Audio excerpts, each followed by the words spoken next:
So happy that you decided to join me for John's Gospel.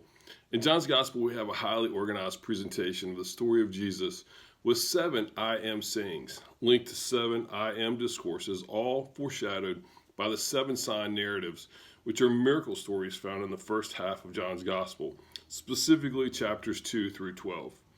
7 was the number of perfection in the ancient world.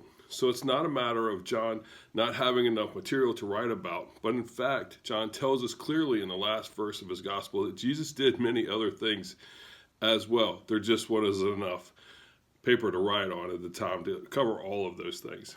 So we have a carefully chosen and arranged series of events, including miracle stories in this gospel from John. Nothing happens by accident in Jesus' ministry.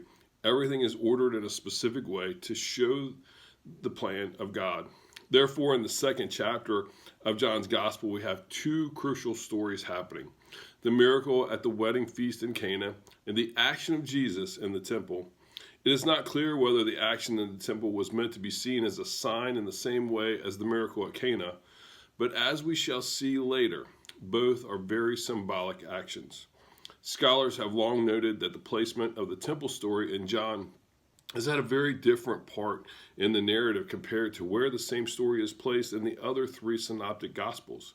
In the synoptic gospels of Matthew, Mark, and Luke, the story is part of the passion narrative during the last week of Jesus' ministry.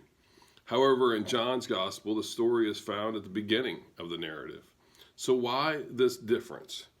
Well, most scholars would agree that it did not happen twice. And indeed, no single gospel suggests that it did happen twice.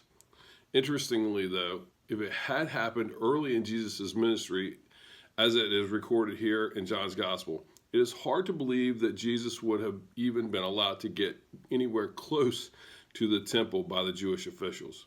And so the placement in the 4th gospel seems to be theological rather than chronological. One of the major themes of this gospel is that Jesus replaces or fulfills the major institutions in himself. He is the Passover lamb. He is the temple where God dwells. He is the purifying waters. He is the sacred bread. And he is the Sabbath for humankind. John wants to make this clear from the very beginning of his gospel. And so he puts this temple action at the beginning of his narrative.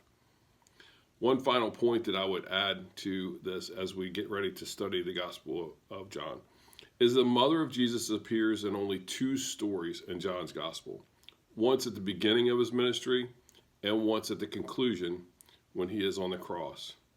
So John presents Jesus and his relationship to his mother and his disciples together as bookend stories of this gospel. We will explore the reason and significance for this later on in our study together. May you have a wonderful journey as we travel through the Gospel of John together. God bless you and have a wonderful day.